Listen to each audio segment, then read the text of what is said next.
Hello বন্ধুরা, কেমন আছেন সবাই? বন্ধুরা, আজকে লটিয়া মাছের ঝুরি ভাজি করব। প্রথমে কড়াইতে তেল দিয়ে দিলাম, পেঁয়াজ কুচি দিলাম, কাঁচামরিচ কুচাই দিলাম,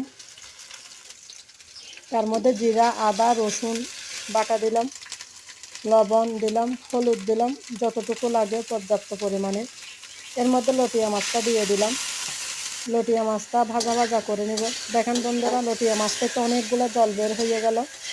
সবগুলা জল শুকাই ফেলতে হবে, এগুলো নাড়াচাড়া করতে করতে শুকাই যাবে। দেখেন লটিয়া মাছগুলো সব ভেঙে গেল, জল শুকাইয়ে একদম শুকনো শুকনো হয়ে গেছে।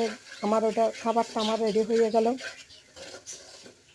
বন্ধুরা, এটা আপনারা মুড়ি দিয়েও খেতে পারবেন, ভাত দিয়েও খেতে পারবেন, রুটি দিয়েও খেতে পারবেন। দেখেন কেমন সুন্দর হলো।